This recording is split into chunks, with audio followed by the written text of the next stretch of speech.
Assalamualaikum warahmatullahi wabarakatuh. Selamat pagi dan salam sejahtera untuk kita semua. Pagi hari ini kita akan melanjutkan sesi berikutnya.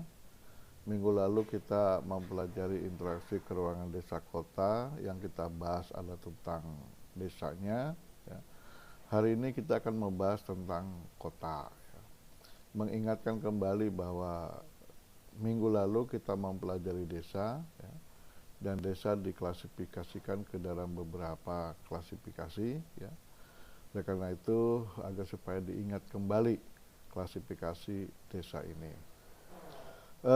Baik anak-anak sekalian, sebelum kita melanjutkan ke membicarakan tentang kota ini, saya akan mengingatkan kembali bahwa agar supaya kalian mengisi daftar hadir yang sudah disediakan, yang sudah kita share di grup kelas, ya. Jadi sekali lagi agar supaya kalian mengisi, karena kalau kalian tidak mengisi ataupun telat mengisi maka dianggap tidak mengikuti pembelajaran hari ini, ya. Artinya jangan sampai lupa, dan saya tidak mau mendengar lagi kalau kalimat kalian saya lupa Pak, ya, kadang-kadang kesiangan Pak dan sebagainya, ya. Jadi oleh karena itu mengingatkan kembali agar supaya diisi daftar hadir itu. Dan daftar hadir itu akan ditutup pada jam 11.00. Jadi jangan sampai ada yang telat, ada yang ketinggalan. Baiklah anak-anakku sekalian,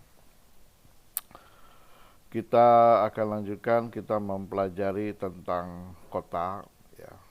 Kalau kita berbicara kota ini, banyak para ahli yang sudah mendefinisikan tentang kota itu, ya. Misalnya contohnya menurut Daljuni, ya. Daljuni itu di dalam bukunya mengatakan bahwa kota itu suatu daerah, ya. Kota itu suatu daerah dengan karakteristik, artinya karakteristik tersendiri gitu, ya. Tersendiri. Apakah itu penggunaan lahannya? Tapi yang jelas di sini adalah penggunaan lahannya lahan non agraris, ya. Di mana penggunaan lahan itu sebagian besar akan tertutup oleh bangunan. Nah, itu kota menurut Daljuni, ya. Nah, tentunya anak-anak sekalian, bahwa saya tidak akan terlalu jauh mendefinisikan kota menurut para ahli, ya. Tapi yang jelas bahwa pola jaringan jalan di daerah kota itu tentunya lebih kompleks, ya, dibandingkan dengan di desa, ya. Lebih kompleks. Kemudian juga penggunaan lahannya sebagian besar tentunya akan ditutupi oleh bangunan, ya. Baik itu bangunan gedung maupun bangunan pemukiman penduduk. Hal berbeda, sangat berbeda dengan di desa, kan gitu. Lahan yang luas, kan gitu. Gitu. Nah, paling di kota ada penghijauan tapi relatif lebih kecil dibandingkan dengan di desa, ya. Itu apa namanya kondisi perkotaan, kan gitu. Dan tentunya juga ciri masyarakat kota akan jelas berbeda, ya. Berbeda dengan masyarakat desa, ya, yang sudah kita jelaskan di sesi sebelumnya, kan gitu. Nah, kalau masyarakat perkotaan, ya, itu masyarakatnya sudah terbiasa mengurus dirinya sendiri gitu. Berbeda dengan di desa, kan. Desa itu kan terdiri daripada beberapa klasifikasi. Ada yang desa hanya bisa memenuhi kebutuhan dirinya sendiri, belum bisa kebutuhan orang lain, dan seterusnya, ya. Tetapi kalau di kota ini, ciri masyarakatnya yang paling utama adalah bisa mengurus dirinya sendiri, ya. tentunya tanpa harus ada ketergantungan pada orang lain. Jadi dia mandiri masyarakatnya. Ya.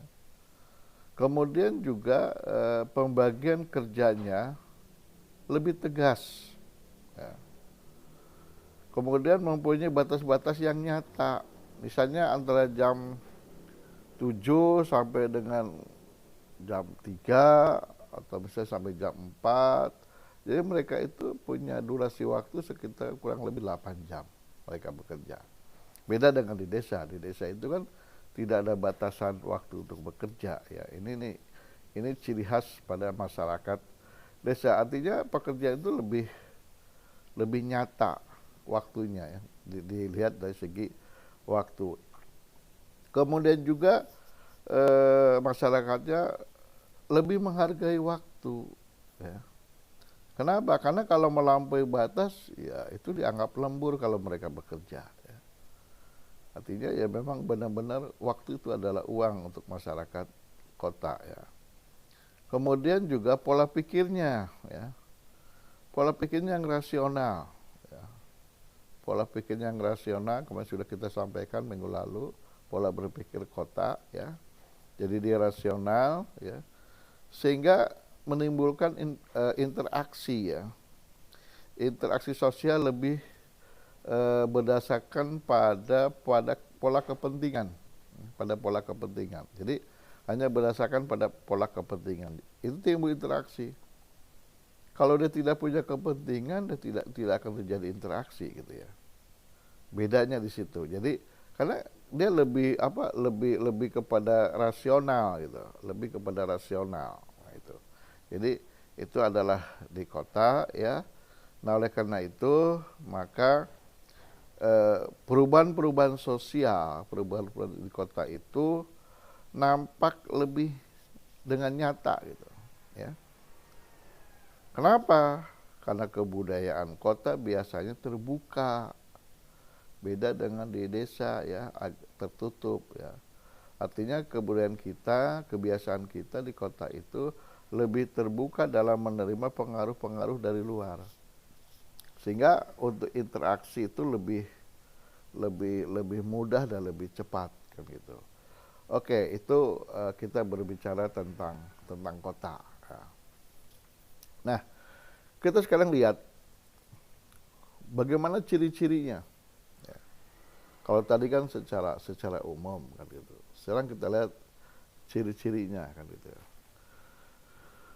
Di kota itu pertama, ya, pelapisan sosial ekonomi itu terdapat perbedaan yang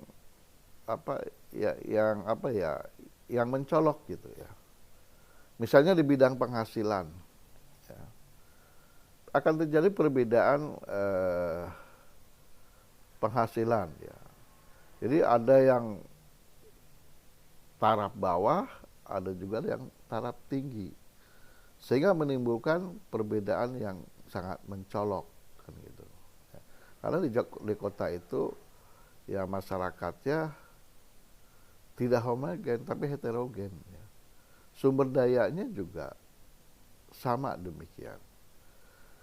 Kemudian tingkat pendidikan juga sama, ya. Ada yang sarjana, ada yang tidak sarjana. Sarjana juga mungkin ada lagi yang S1, S2, S3 sampai ke profesor, ya. Jadi jelas kalau memang dari tingkat pendidikan berbeda, maka tingkat penghasilan juga berbeda pula, kan gitu. Kemudian lihat juga dari jenis pekerjaan, ya. Itu jelas berbeda itu dari segi pekerjaan juga, kan. Kenapa? Karena akan berhubungan dari tingkat pendidikan. Tingkat pendidikan akan membedakan pekerjaan, tingkat pekerjaan juga akan membedakan penghasilan. Ini jelas akan kelihatan. Beda dengan di desa yang minggu lalu kita bicarakan. Hampir semuanya agraris. Jadi nggak jauh beda penghasilannya, kan gitu. Kemudian yang kedua, itu adanya jarak sosial, ya, dan kurangnya toleransi sosial di antara warga. Jadi secara sosial itu dia punya jarak. Nah, itu tadi yang pertama. Kan berbeda penghasilan. Ya. Sehingga secara sosial dia akan memberikan jarak. Dampaknya kurang toleransi. Kenapa? Di prolog tadi saya katakan, mereka menghargai waktu. Waktu itu adalah uang. Mau tidak mau, ya toleransi sosial juga akan berkurang. Ya. Kenapa? Karena lebih banyak mementingkan kepentingan pribadi. Ya. Lebih penting individual daripada gotong royong. Gitu. Jadi perbedaan yang sangat mencolok antara desa dengan kota. Kemudian berikutnya, adanya penilaian yang berbeda-beda terhadap suatu masalah. Ya. Jadi kalau kita melihat masalah itu, jelas pandangannya akan berbeda. Kenapa?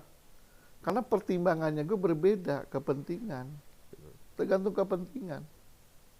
Ya. Kalau sudah berbicara kepentingan, maka secara otomatis sudut pandang juga berbeda. Nah, ditambah lagi dengan situasi dan kondisi kehidupan. Ya nggak usah jauh-jauh lah, setiap kita ada masalah, ada pro, ada kontra, kan gitu. Ini kan melihat dari sudut pandang yang berbeda, kan gitu. Jadi itulah kehidupan kondisi di kota, kan gitu. Selanjutnya, anak sekalian, ciri yang berikutnya adalah warga kota umumnya sangat menghargai waktu. Itu yang saya katakan di prolog tadi, ya. Karena mereka warga kota itu selalu menghargai waktu, atau istilahnya time is money, maka segala sesuatu itu diukur dengan uang, diukur dengan secara ekonomi. Ya.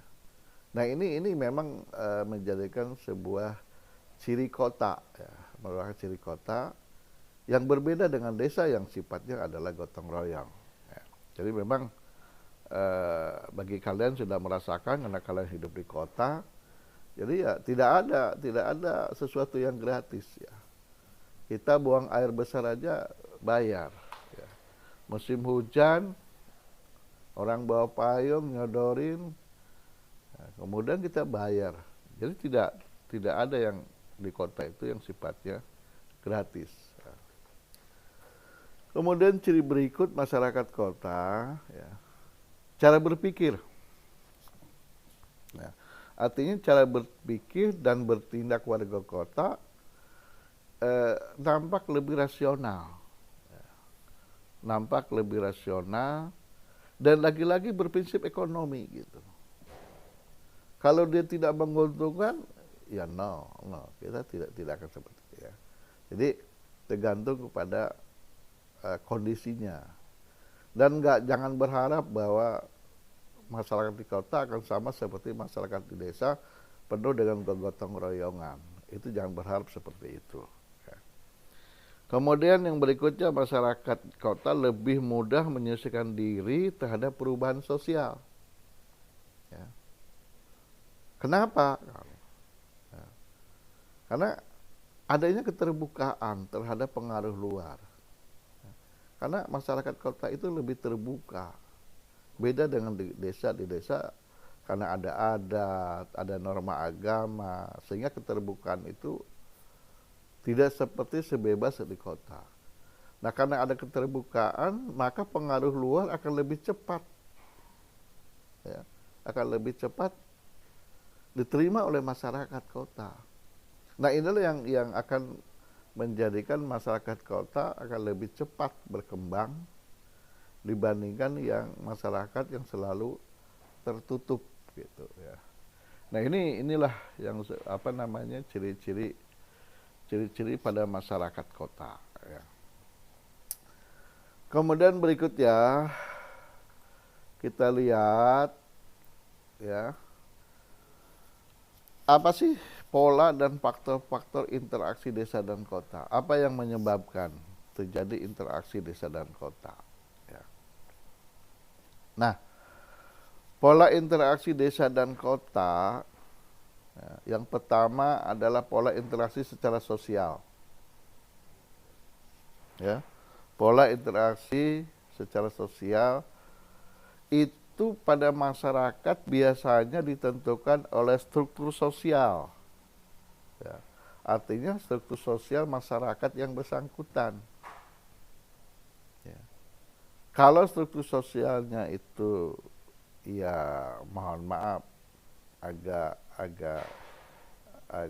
kurang, maka secara otomatis ya, interaksi itu juga akan berkurang. Nah, oleh karena itu bahwa interaksi sosial pada masyarakat itu benar-benar ditentukan oleh struktur sosial masyarakat itu yang sendiri. Ya. Kemudian juga pola interaksi masyarakat pedesaan itu biasanya prinsip-prinsip kerukunan, berbeda dengan di kota ya. Kalau di desa itu prinsip-prinsip kerukunan menjadi yang lebih dominan, sehingga dia melahirkan kegotong royongan masyarakatnya, kan gitu. Nah, berbanding terbalik dengan masyarakat perkotaan, ya. Kenapa? Karena di situ lebih ke motif ekonomi, lebih ke motif politik, lebih ke motif pendidikan, dan kadang secara hierarki gitu, ya. Ini yang membedakan antara pola interaksi pedesaan dengan di kota, gitu ya. Kalau di desa jelas dia prinsipnya kerukunan, saling akan bantu, gotong royong, membangun rumah, hajatan, mereka saling bantu. Beda dengan masyarakat kota, ya. Masyarakat kota itu lebih bersifat ekonomi, gitu ya. Jadi kalau nggak akan menemukan di daerah kota seperti gotong royong hajatan, gotong royong bikin rumah. Kalaupun tuh ada kerja bakti, yaitu kerja bakti lingkungan, dan itu pun agak susah, ya. Kenapa agak susah? Karena itu tadi faktor ekonomi. Mereka lebih banyak menyuruh orang, kemudian membayar mereka, kan gitu. Atau juga karena faktor politik. Ketika faktor politik terjadi, bisa pilkada, pilpres, wah itu orang sudah mulai. Kenapa? Karena punya kepentingan, kan gitu. Nah inilah artinya pola interaksi desa dengan kota. Kemudian selanjutnya ya, terjadi juga pola interaksi masyarakat pedesaan akan bersifat horizontal. Ya. Jadi ya di antara masyarakat. Nah kalau di kota dia akan terjadi secara vertikal, secara hierarki gitu, vertikal. Ya itu karena perintah gitu. Misalnya RT melakukan kegiatan, ya itu mereka langsung dari atas ke bawah. Dan RT juga atas instruksi dari RW dan seterusnya. Jadi secara hierarki itu yang terjadi.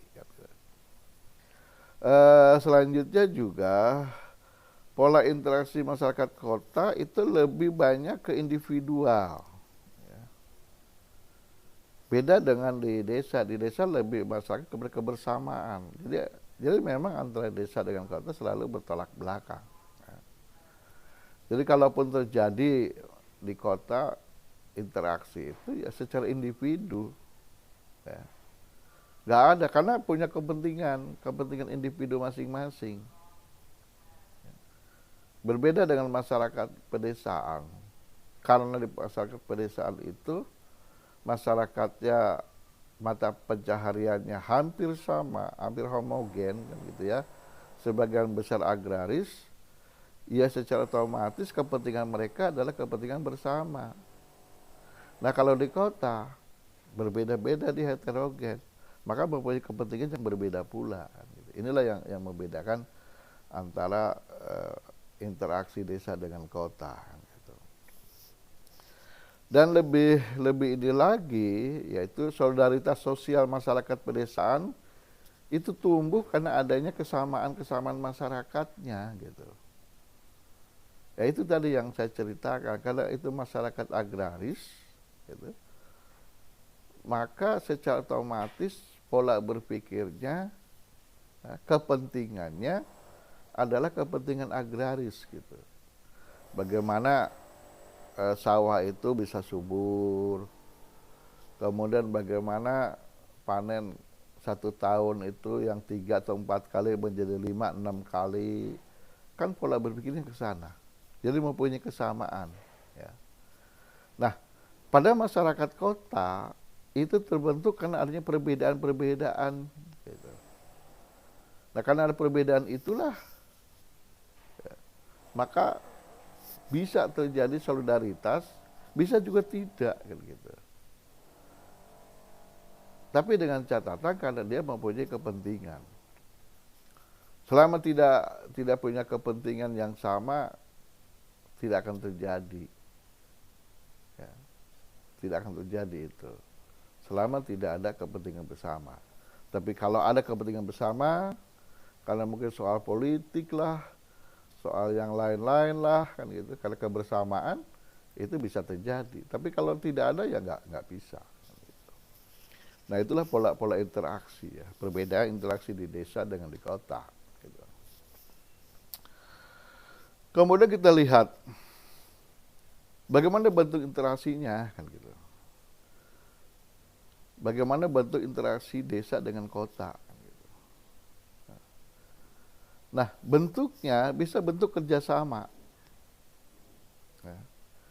Bisa bentuk kerjasama antar penduduk, ya.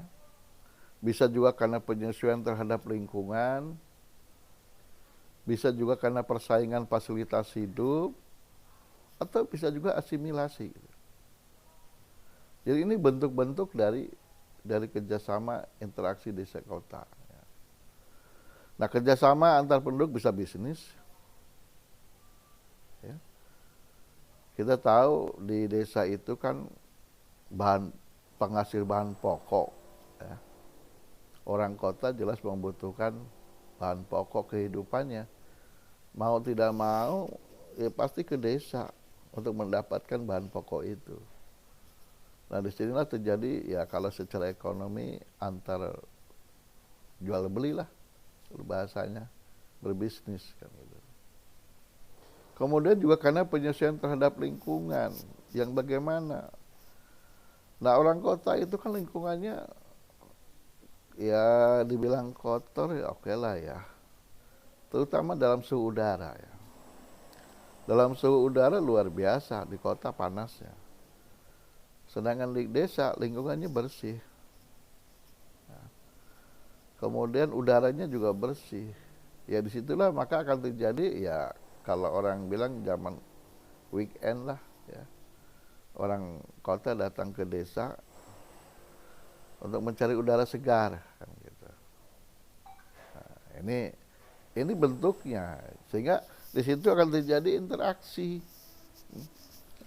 Nah, kalau otomatis orang kota datang ke desa, maka orang desa juga akan mendapatkan dampaknya. Dampaknya apa? Ya bisa income, bisa menjual hasil karyanya. Gitu. Nah, anak sekalian, jadi interaksi antara desa kota itu nantinya akan melahirkan perkembangan baru, terutama bagi desa maupun kota. Kenapa melahirkan perkembangan baru? Gitu. Karena akan terjadi perubahan-perubahan masyarakat. Pola berpikir masyarakat kota akan mempengaruhi pola berpikir masyarakat desa. Ya. Mau tidak mau nanti di desa akan melahirkan perkembangan baru. Ya. Nah, kenapa demikian? Hal ini karena disebabkan oleh adanya perbedaan potensi yang dimiliki desa maupun kota. Ya. Karena ada perbedaan potensi. Gitu. Kemudian juga ya adanya persamaan kepentingan sehingga akan melahirkan perkembangan-perkembangan baru, pola-pola berpikir baru. Ya sekarang kita lihat sajalah ya di masyarakat desa Siapa sih yang tidak mengenal HP? Ya. Sekarang di desa aja sudah mulai WA-WA-an, mulai rame, sehingga polanya berubah, lebih banyak membuka HP, membuat WA, komunikasi menjadi lancar, kan, dan sebagainya. Jadi itulah hasil bentuk interaksi antara desa dengan kota, ya. Karena apa namanya itu terjadi perubahan, ya. Terkecuali bagi masyarakat desa yang tertutup, ya, contohnya lah masyarakat Baduy, ya. Masyarakat Baduy dia akan selalu tertinggal karena dia tidak mau mengikuti perkembangan. Nah, itu hanya satu contoh saja bahwa masyarakat desa yang memang tertutup. Jadi memang kalau mau maju ya memang harus terbuka. Ya. Nah, hanya saja nanti kalau sudah terjadi keterbukaan seperti itulah, maka norma adat, norma agama lama-lama menjadi luntur. Oke, kita lanjutkan kembali, masih kita bicara tentang kota. Ya. Nah, berbicara tentang kota, kalau dilihat dari fungsinya, ya, kota itu diklasifikasikan ke dalam beberapa kota, istilah-istilah, ya. Nah, kalau dilihat dari fungsinya, maka ada kota pusat industri, gitu. Ada kota pusat perdagangan, ada kota pusat pemerintahan, ada kota pusat kebudayaan, ada kota pusat rekreasi, dan juga ada kota pusat pendidikan. Ya. Dan ini di Indonesia semuanya ada gitu. Kayak kota pusat industri, berarti kota itu lahir awalnya dari industri. Ya. Kita lihat aja yang dari industri mana saja, banyak di kota-kota Indonesia ini. Ya, yang awalnya dari industri. Cilegon salah satu contoh, ya. Yang dulunya sebuah desa sekarang menjadi kota. Cilegon itu kenapa? Karena di situ ada penghasil besi, ya, sehingga menjadi kota. Kemudian perdagangan, oke lah, Jakarta boleh juga sebagai pusat perdagangan, ya. Lahir karena perdagangan, juga lahir karena pemerintahan. Nah, yang sebentar lagi ibu kota akan pindah ke Kalimantan, berarti Kalimantan menjadi salah satu pusat pemerintahan. Gitu. Kemudian juga ada kota karena pusat kebudayaan, ya contohnya misalnya Jogja. Ya. Jogja, kemudian Cirebon, itu agama, ya, budaya.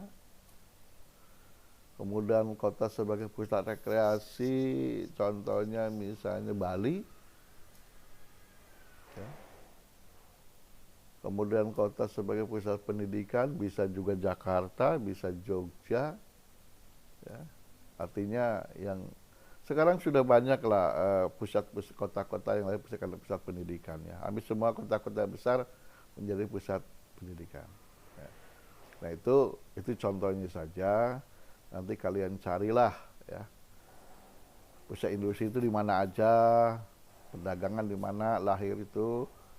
Kalau pemerintahan, hampir semua kota-kota di Indonesia adalah pusat pemerintahan, ya. Hampir sebagian besar, ya. Gitu. Karena rata-rata pusat pemerintahan adanya di kota, gitu. Nah, bagaimana perkembangan kota? Kota itu berkembangnya bagaimana? Kita ambil menurut Hobbes, ya, bahwa perkembangan kota itu pertama diawali dari perluasan, ya, di mana perluasan kota itu mengikuti pertumbuhan sumbu atau mengikuti jalan transportasi.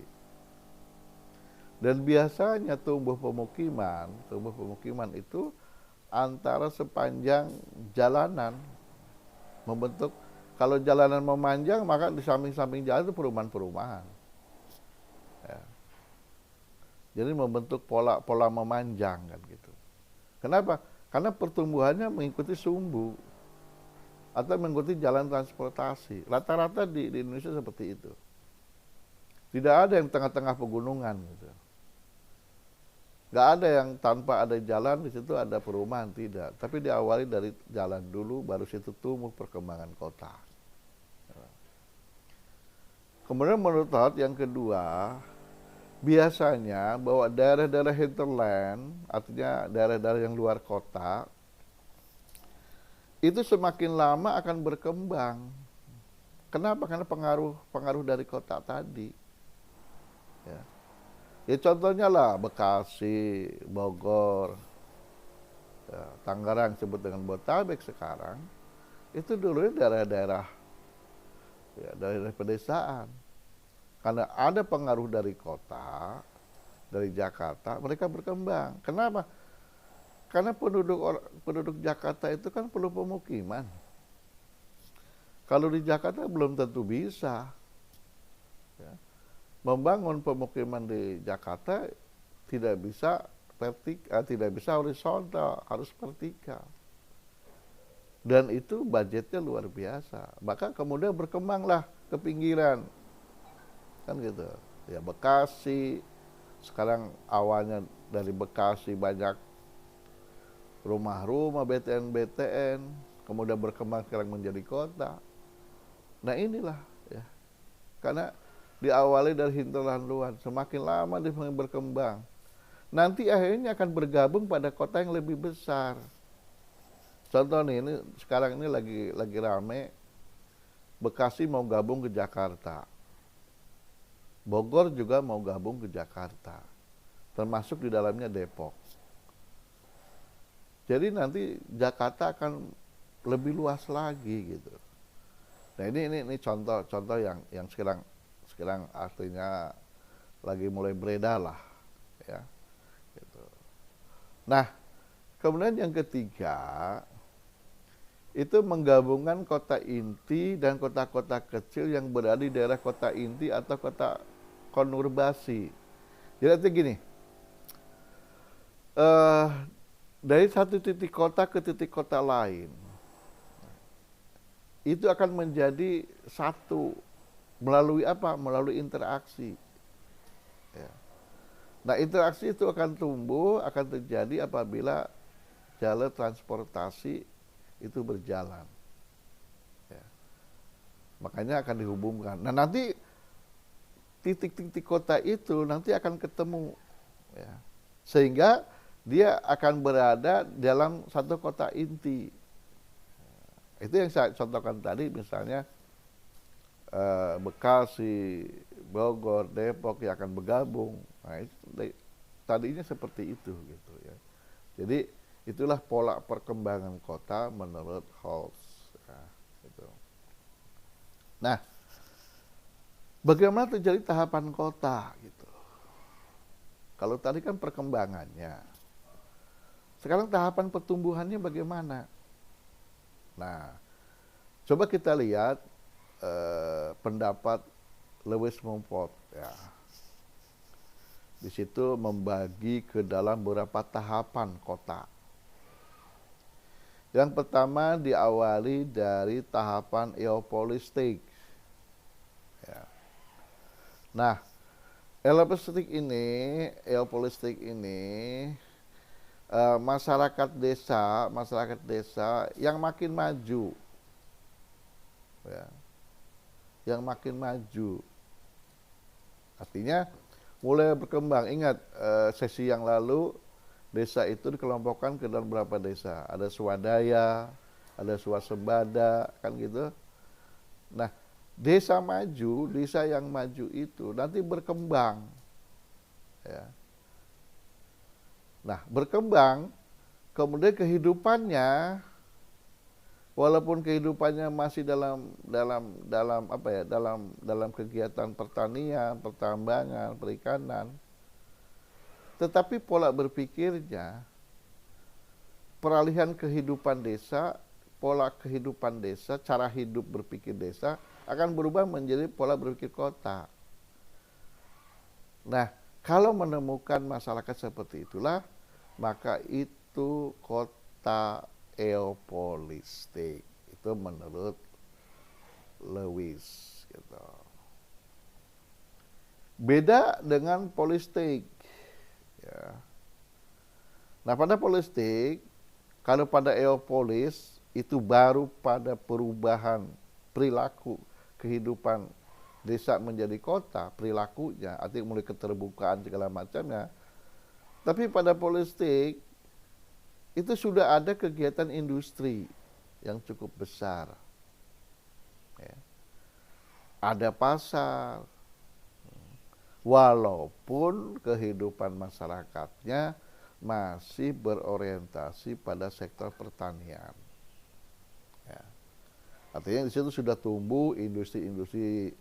Contohlah kayak kalau sekarang ini Cikampek ya, kalau kita lebih dekat Cikampek, kemudian Kerawang, itu kan sudah mulai tumbuh industri-industri besar. Ya. Nah itu ya boleh dikategorikan misalnya seperti polistik. Ya. Kemudian tahapan setelah polistik, setelah berubah dari eopolis ke polistik, maka nanti akan berubah menjadi metropolistik. Nah, di sini anak sekalian, pada masyarakat metropolistik, ya, di situ sudah kelihatan kota, sudah nampak kotanya, ya, sudah mulai bertambah besar. Biasanya pada tahap ini sebagian besar penduduk itu sudah berorientasi pada sektor industri. Ya. Jadi masyarakatnya sudah kelihatan masyarakat kota. Ya. Ingat ciri-ciri kota individual, ya. Menghargai waktu, berpikir rasional. Ingat itu untuk ciri-ciri kota. Ya. Nah pada metropolis ini sudah kelihatan itu semua. Ya. Sudah kelihatan itu semua, ya. Dan disitulah bermata pencaharian produknya sudah banyak kepada sektor industri. Nah, apakah ada seperti itu, Pak? Contoh lah yang paling gampang yang dekat di sini.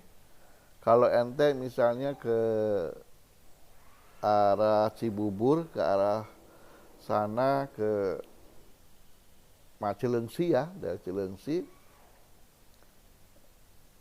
Dan itu yang tadinya masyarakat pertanian, karena situ sudah mulai tumbuh industri, mereka lebih banyak kerja di pabrik gitu. Pertanian dia tinggalkan. Ini memang menjadi persoalan. Ya. Artinya perkembangan pertahapan pola berpikir masyarakatnya. Kalau ente ke Cilengsi, nggak akan menemukan petani, jarang, jarang kalian menemukan para petani.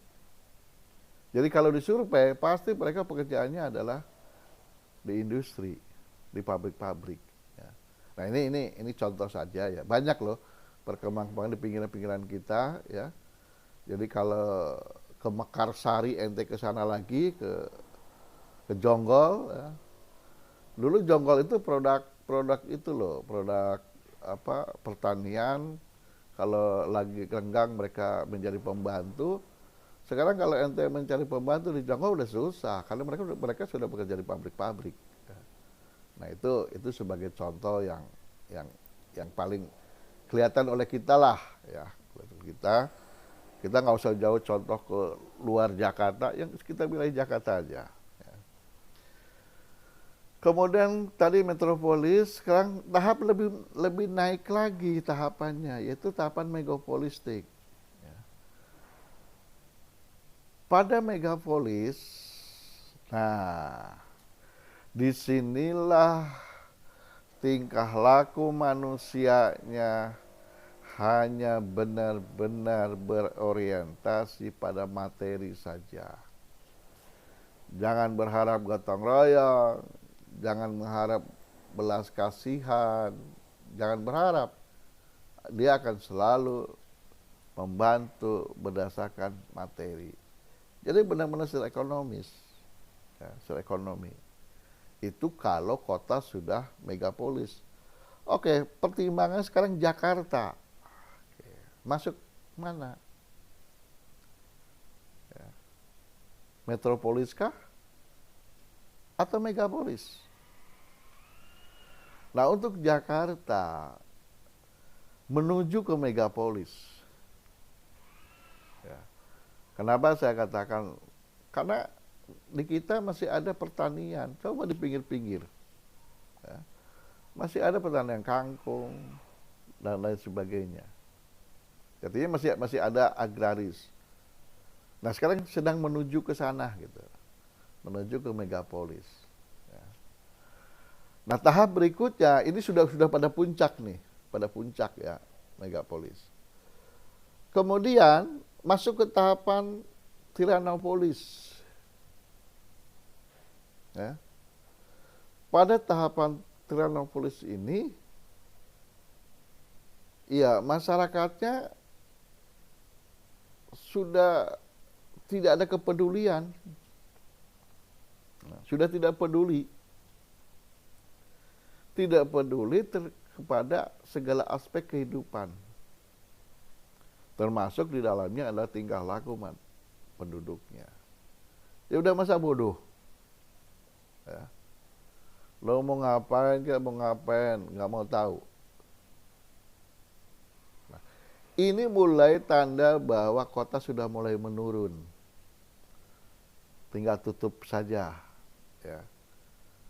Artinya karena penduduknya sudah tidak peduli, mau banjir kayak, mau apa kayak, dan segala macamnya, itu pada masa-masa tahapan tiranopolis. Baru pada tahap nekropolis, di mana kota menunjukkan gejala kemunduran. Diawali kemunduran sumber daya alamnya yang mulai habis. Kemudian nantinya akan terjadinya perpindahan penduduk yang besar karena ada bencana, atau bisa juga karena ada peperangan. Gitu. Nah, kalau tahapan-tahapan ini ya sudah, jadi kota ini siap-siap mati. Ya, kota ini siap-siap mati. Sudah mulai terjadi kemunduran. Ya. Jadi inilah tahap-tahapan. Mulai awal menjadi kota, eopolis, kemudian bergerak, puncaknya di megapolis. Ya, di megapolis nanti akan mengalami pengunduran, kan gitu, ke tiranopolis sampai kepada nekro. Ya, kota itu nanti akan menjadi kota mati. Ya. Nah, itulah tahapan-tahapan kota. Ya, jadi hari ini kita belajar sampai kepada tahapan kota. Kita akan lanjutkan dengan di sesi berikutnya bicara tentang klasifikasi kota. Terima kasih pada kalian semua yang sudah belajar, mendengarkan melalui visual ini. Mudah-mudahan bisa kalian pahami, cermati, dan kita berharap bahwa kalian tetap menjaga kesehatan. Sekali lagi, tolong jaga kesehatan kalian di masa COVID ini. Standar-standar kesehatan kalian tetap jalankan. Cuci tangan. Jangan bosan-bosan selalu cuci tangan. Menggunakan sabun. Kemudian hindari keramaian. Bila mana pergi, bertemu, gunakanlah masker. Penutup muka kita. Mudah-mudahan kita selalu terhindar dari COVID-19 ini. Dan terakhir saya ingatkan, jangan sampai lupa mengisi daftar hadir yang sudah di-share. Karena kalian tidak mengisi daftar hadir dianggap tidak hadir dalam pertemuan ini. Dan daftar hadir itu akan tutup jam 11. Jadi jangan lupa, saya tidak mau lagi mendengar yang lupa dan segala macamnya. Jadi saya ingatkan lagi, Ya, isilah daftar hadir yang sudah di-share, karena daftar hadir itu sebagai bukti kalian mengikuti pembelajaran hari ini. Insya Allah kita akan sambung di sesi berikutnya, masih membicarakan kota. Dan sekali lagi, jaga kesehatan kalian, ya. Jaga kesehatan kalian, sayangi keluarga kalian, sayangi ibu bapak kalian, ya. Karena ibu bapak kalian mungkin tidak sekuat fisik kalian, karena itu selalu sayangi. Dan akhiri, wassalamualaikum warahmatullahi wabarakatuh.